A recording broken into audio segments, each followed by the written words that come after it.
Hello, how is everybody today? Welcome to another video.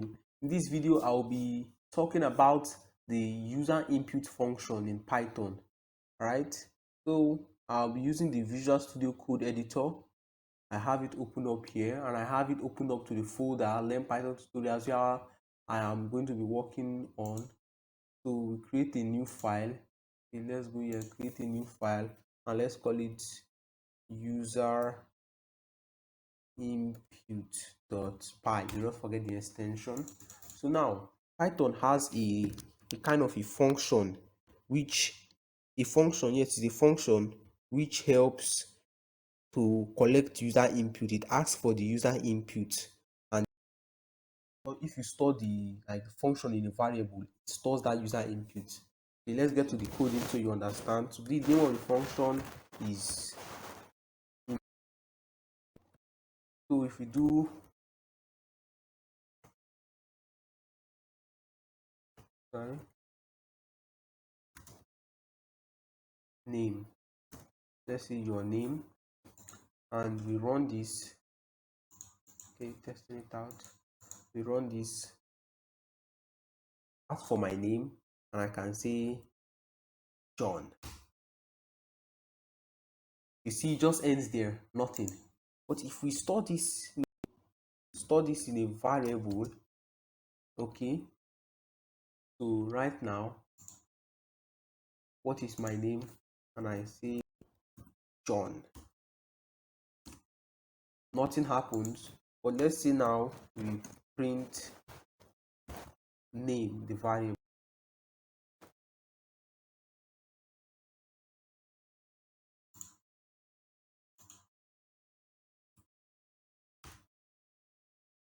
Now that variable I put in here, it came out.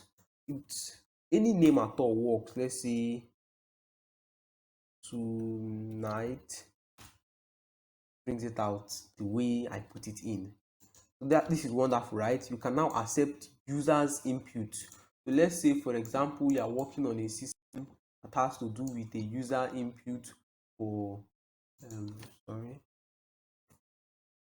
for name, and then you have to, let's say, the user, so it can be like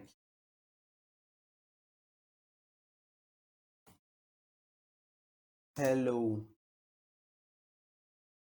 whatever the user inputs.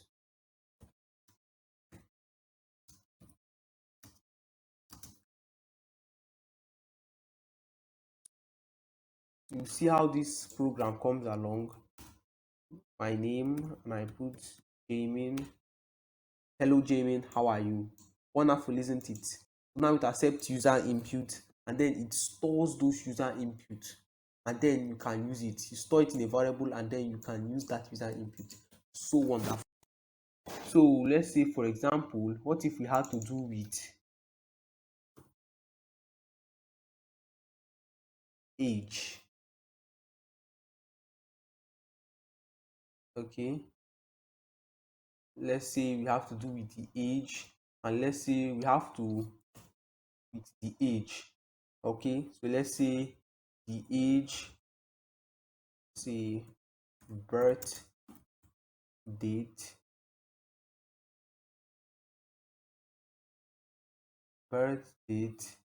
equals to age. So that's age minus the current year, which is 2022, minus age. Now, okay, change this variable to age. But now if we do this, and let's say we print birth date, or we even print out the age, we get a problem. And you know that problem? So let's say I put 12, unsupported operand. This is just grammar for this is a string, this is an integer. They cannot operation you are trying to do. This minus won't work because you can't minus an integer from a string or a string from an integer. So what do? It's either there are a lot of ways after you do this, turn this straight into an integer. So what if you are working with this data a lot in your program? To start always changing it. See 2010, 12 years, it works. What if you are working with this data a lot? Let's say you have age, plenty places, and they are all into operations, mathematical operations. Do you keep covering it up with these hints? And that simpler way to go to the root of the problem? You just type in an int here, open bracket, and then close the bracket, and then watch it. Let's say we do 2003. Voila, no stress. What if now we are working with a floating point number? Those decimal numbers. I don't know, maybe quantity of something supplied. Quantity supplied. Okay, let's for example take this as quantity supplied.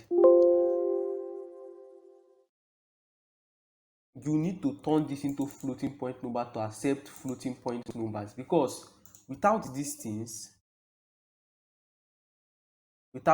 just like this, it only accepts everything as it takes in as a string. But when you add this int, everything it takes in is an integer. So if, for example, you type in hello, it tells you that, look, hello is not an integer. Simple and short. So that is what I want to just talk about, this integer, I say this input function. You can break a leg, go around, just test it out. It's always good to mess with codes and learn a lot from them. You can change this. You have done integer, floating. We can do the complex data type, or you can also find other ways you can mess with this. Like in this program, I just showed you how to create a simple, getting the birth date. Now, how about you mess with this code and find out how you can take the birth date and find the age, right? So thank you guys for watching till the end of this video. If you're still with us, please like and subscribe. Like the video and subscribe to the YouTube channel to get more updates and more wonderful videos like this about Python and tech. All right, have a nice